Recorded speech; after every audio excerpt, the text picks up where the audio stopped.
Good morning, শুভ সকাল। কেমন আছেন আপনারা সবাই? নিশ্চয়ই খুব ভালো আছেন, আমিও খুব ভালো আছি। আজ হলো বুধবার, ঘড়ির কাঁটা 9:30 ঘরে।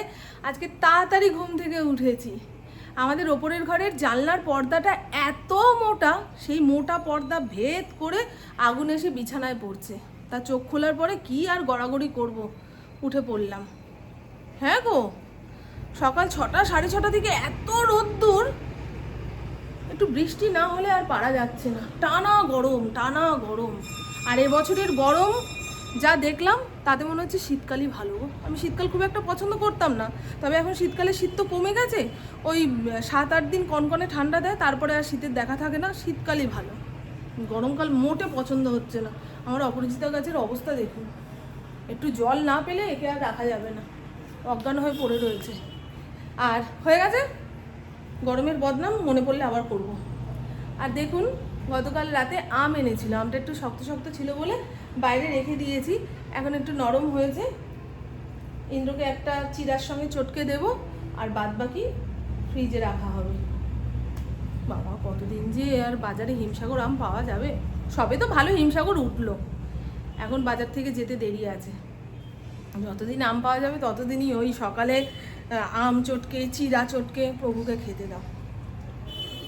চলুন। হ্যাঁ, আজকে সকালবেলায় ওই মিশ্রি মৌরির জল খেয়েছি। আমি আমারটা খেয়ে নিয়েছি, ইন্দ্রকে সাধলাম, উনি খায় না।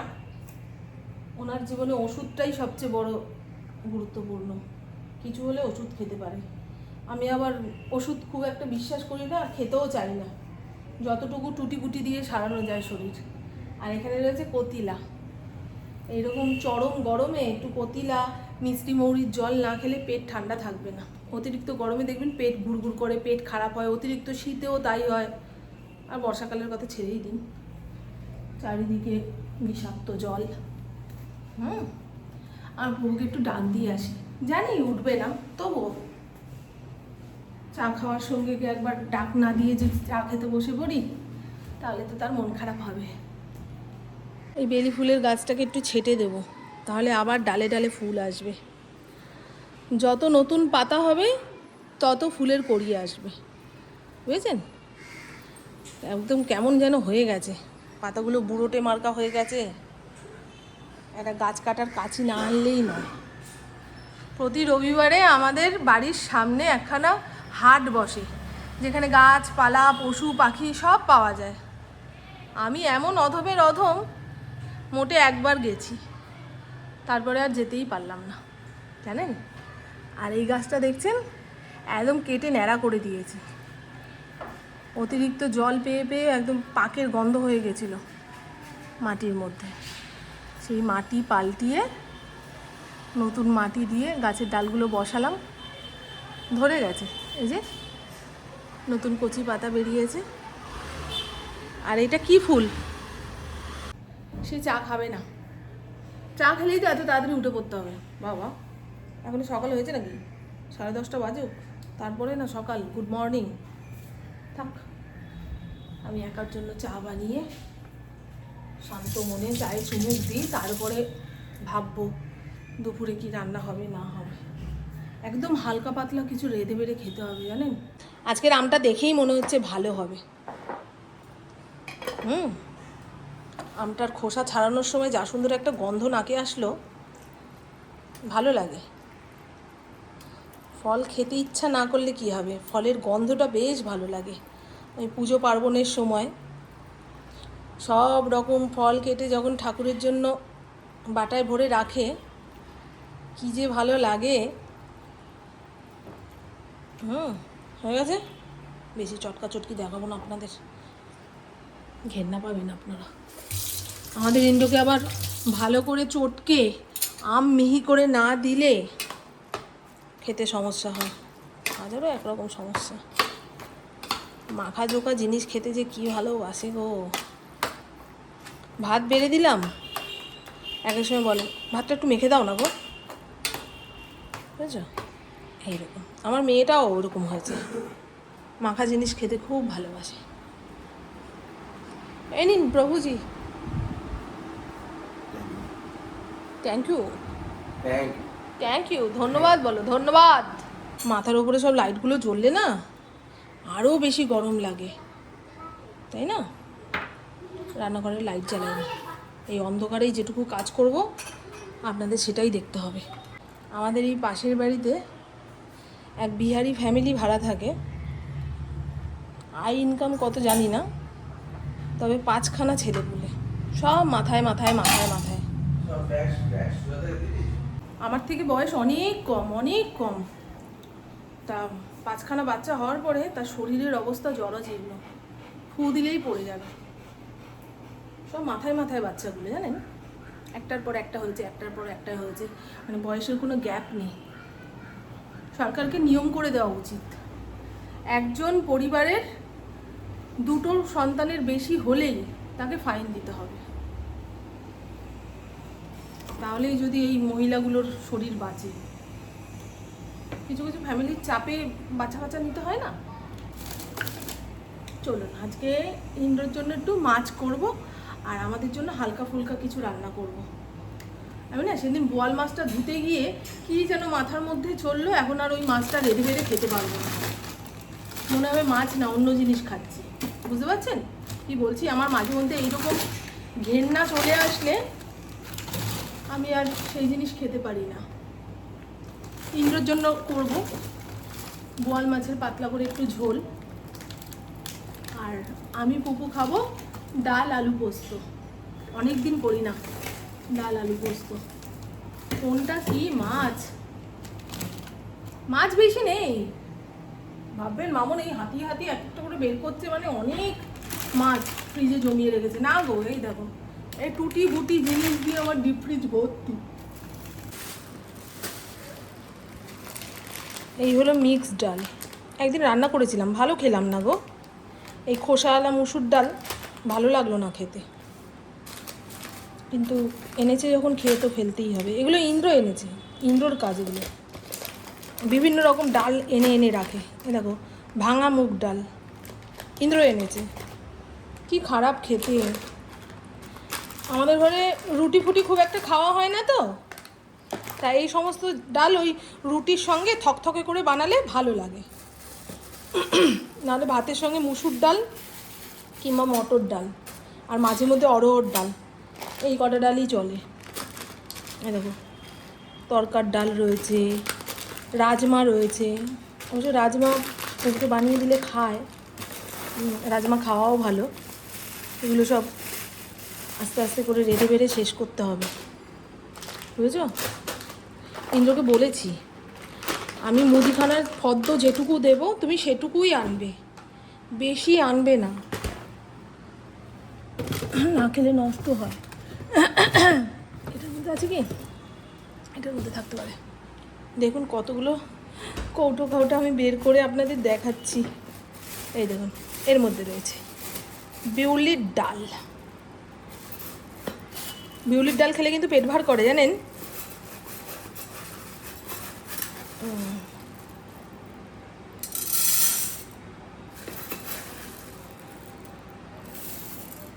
সব কিছু হাতের সামনে কেটে বেটে নিয়ে বসেছি, এখন ঝপঝপ করে রান্না করব।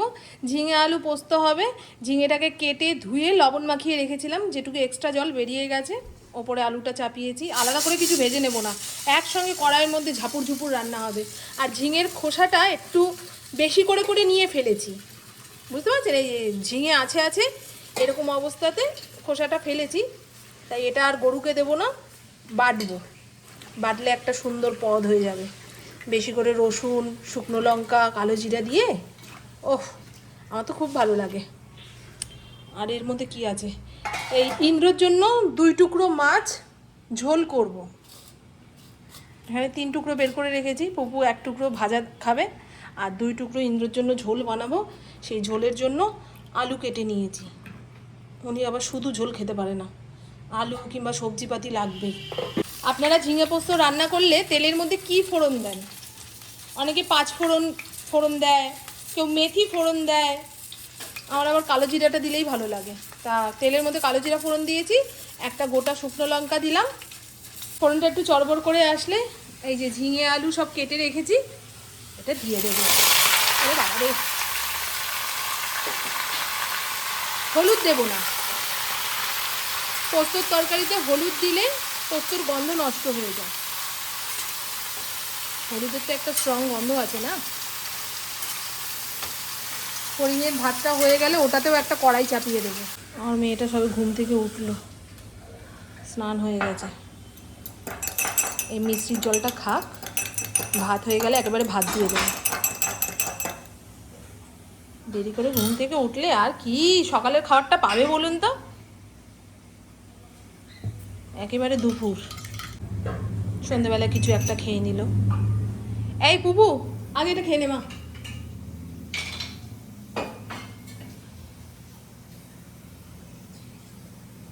অনেকটা পড়ে নিস, নাহলে ফ্যাকাশে ফ্যাকাশে দেখতে লাগবে। পোস্তর তরকারি একদম ঘন ঘন হয়ে গেছে। নামানোর আগে একটু কাঁচা তেল দিয়ে নাবিয়ে রাখলেই হয়ে যাবে। খুব সোজা একটা রান্না, তবে মাঝে মধ্যে করলে ভালোই লাগে খেতে। আমাদের ঘরে খুব একটা পোস্ত খাওয়ার অভ্যাস নেই। আগে তো এই পোস্ত জিনিসটা কি তাই জানতাম না। শ্বশুরবাড়িতে এসে দেখেছি যে ঘরে কোনো সবজিপাতি নেই, শুধু আলু আছে। সামনের দোকান থেকে একটুখানি পোস্ত এনে আলু পোস্ত ডাল দিয়ে রাতে ভাত খেতাম। আমার সব রান্নাই হয়ে গেছে, শুধু ঝিঙের খোসাটা বাটবো। পুকুকে বললাম 5 মিনিট দেরি কর, সকালে তো মিষ্টির জলটা খেয়েছিস, এই ঝিঙের খোসাটা বেটে নিই, তারপরে তোকে খেতে দেবো। এখানে কালো জিরে, শুকনো লঙ্কা আর রসুন একটুখানি তেলে নিয়েছি। কালো জিরেটা একদম শেষে দিলাম। আর এখানে ঝিঙের খোসা লবণ দিয়ে সেদ্ধ করে নিয়েছি, জল ঝরিয়ে রাখলাম। এই সব কিছু দিয়ে ভালো করে একটা পেস্ট বানাবো, বুঝেছেন? তারপরে কড়াইতে তেল দিয়ে এই বাটাটা ভালো করে নাড়িয়ে চাড়িয়ে ভাজা ভাজা করে নাবিয়ে রাখলেই হয়ে যাবে ঝিঙের খোসা বাটা। এর আগে অনেকবার দেখিয়েছি। এইভাবে আপনারা পটলের খোসাও বাটতে পারেন। ওই বৃষ্টি কোথাও এসে আটকে আছে, হতে পারছে না, সেই যে গুমোট ব্যাপারটা সেরকম হয়ে রয়েছে। পুপু তো বললো বিকেলের দিকে বৃষ্টি হবে। আর আজকে শুধু ইন্দ্রর জন্য মাছের ঝোল করেছি, তা পরিমাণটা একটুখানি। খাওয়ার সময় জিজ্ঞাসা করবে, কি গো তুমি মেয়ে মাছ খাওনি? যদি শোনে না, তারপরে বলবে ও সেই জন্য মন দিয়ে রান্না করিনি না। এবারে যদি চেপে ধরি মন দিয়ে রান্না করিনি, কী করে বুঝলে? আলু সেদ্ধ হয়নি, নাকি তেল বেশি পড়ে গেছে, না মশলা বেশি দিয়েছি? না, মানে অন্যান্য দিন যতটা ভালো খাই ততটা ভালো খাচ্ছি না, দেখাচ্ছি দাঁড়া। এইরকমই করে ও, ভাবে কি আমি মেয়ে খাচ্ছি না মানে, আর সেই জিনিসটা ভক্তি ভরে রান্না করছি না। মাঝখানে আমি নিরামিষ খাওয়া শুরু করেছিলাম তো, প্রত্যেক দিন ওই এক গান গাইতো, মাছের ঝোলে স্বাদ আছে না। ওই তুমি যে মাছের ঝোলটা করো সেটা আর করছো না, আমার একার জন্য তো। বাধ্য হয়ে আমাকে আবার মাছ খাওয়া ধরতে হলো, নাহলে মাছ খেতে মন চায় না গো। ফ্রিজে মাছ এনে রেখে দিয়েছে, এখন আমার খেতে ইচ্ছা না হলে ইন্দ্রকে মাঝে মধ্যে 2 টুকরো 3 টুকরো বের করে রেঁধে বেড়ে খাওয়াবো, নাহলে শেষ হবে না তো বলুন না। পাশের বাড়ির কাকিমা একটু আগে এসে এই কলা দিয়ে গেল, এর আগেও দিয়ে গেছিলো, সেটা খেয়েছি, আবার দিয়ে গেল। ওদের গাছে যা কলা হয় না, মানে একটা কাঁধি নামাতে না নামাতে আবার আরেকটা কাঁধি। পাড়া সবাইকেই দেয়। তো দেখিয়ে দিই, হ্যাঁ আজকে কি রান্না বাড়া করলাম। এই হলো ঝিঙের খোসা বাটা, কালো জিরে, শুকনো লঙ্কা আর রসুন দিয়ে। আমার গা হাত পা কিন্তু কাঁপছে জানেন, এত ঘাম হচ্ছে, এত ঘাম হচ্ছে, মনে হয় ভেতর থেকে দুর্বল হয়ে যাচ্ছি। এই তো আধা ঘন্টা গিয়ে বসবো। এই হলো ইন্দ্রর জন্য বোয়াল মাছের ঝোল। একটা আলুকে 4 টুকরো করে ঝোলের মধ্যে দিয়ে দিয়েছি। বললাম না, ঝোলের মধ্যে সবজিপাতি না হলে আবার ঝোলটা ঝোল হয় না। অনেক ইয়ে আছে, ঝামেলা আছে। এই হলো বিউলির ডাল, কলাইয়ের ডাল, আপনারা কি নামে ডাকেন এই ডালটাকে, সেই ডাল। হিং আর 5 ফোড়ন সোমবার দিয়ে, কি বলে, তেলের মধ্যে শুকনো লঙ্কা, 5 ফোড়ন আর হিং দিয়ে তারপরে ডালটা সোমবার দিয়েছি। একটু কাঁচা আদা বাটা দিয়েছি, অনেকে মৌরি বাটা দেয়, আমি আর দিলাম না, বাটবে কে। পুপুর জন্য 1 টুকরো মাছ ভেজে তুলে রেখেছি, যদি খায় তো খাবে, আর না হলে ইন্দ্রকে দিয়ে দেবো। আর এই হলো ঝিঙে আলু পোস্ত, এরকম চরম গরমে একটুখানি ডাল, গন্ধরাজ লেবু আর ঝিঙে আলু পোস্ত, এই দিয়েই খাওয়া হয়ে যায়। আজকে আমি ডালটা না করলেও পারতাম, তারপরে ভাবছি আমি তো স্বপ্ন দেখেছি যে ডাল দিয়ে ভাত মেখে একটু গন্ধরাজ লেবু চিপড়ে তারপরে পোস্ত দিয়ে খাচ্ছি। তাহলে ডালটা না করলে কী করে হয় বলুন তো? সবসময় কি ঘরের লোকের কথা চিন্তা করলে হবে? এ খাবে না রান্না করে লাভ নেই, ও খাবে না রান্না করে লাভ নেই। আরে বাবা, আমার তো খেতে ইচ্ছা হয়েছে বলুন তো। ঠিক আছে, এই বাটাটা একবার বানিয়ে খেয়ে দেখবেন বন্ধু। ওহ, দুর্দান্ত হয়, দুর্দান্ত হয়। এর উপরে দিয়ে রাখি 50খানা এই তরকারি ঢাকার ঢাকনা দিতে গেলে সকালের দিকে এত বাসন পড়ে। শুভ বিকেল বন্ধুরা, ঘড়ির কাঁটা 5:30টার ঘরে যাব যোগব্যায়ামের ক্লাসে। আমাকে প্রত্যেক দিন একই টাইমে কেউ যদি বাড়ি থেকে বেরোতে বলে, আমার একটা টাইমে গিয়ে মনে হয় আমার হাত পা কেউ চেনতলা দিয়ে বেঁধে রেখেছে। পরাধীন, আমার নিজের জীবন বলে কিছু নেই এখন, সেরকম মনে হচ্ছে। এখন মনে হচ্ছিল দূর বাইরে এখনো রোদের তাপ, থাক যাব না। কিন্তু কামাই করলে চলবে না, শুক্রবার দিন আমাদের প্রোগ্রাম, আজকে যদি না যাই বাদ দিয়ে দেবে, বুঝেছেন? আর অ্যামাজন থেকে এই দুটো যোগব্যায়ামের জন্য এনেছি গেঞ্জি। এগুলোকে কি বলে? স্পোর্টস টি শার্ট, বুঝেছেন? একদম সিনথেটিক কাপড়ের, এসে ধুয়ে একটু মেলে দিলেই শুকিয়ে যাবে। আগে যেগুলো ছিল সেগুলো আদি অনন্ত কাল ধরে পরছি। কি রে, লাইটটা বন্ধ করে দিলি? আমি কথা বলছি, দেখতে পাচ্ছিস না? চুপ করো। এই তো বন্ধু, বাড়ি থেকে বেরোনোর সময় ইন্দ্রের সঙ্গে দেখা হয়ে গেছে। তা প্রভুর কৃপা হলো, চলো তোমাকে পৌঁছে দিয়ে আসি। নাহলে এই গরমের মধ্যে হেঁটে হেঁটে আসতে গেলে না আমার দমটা আটকে যায়, জানো ইন্দ্র? এসে গেছি।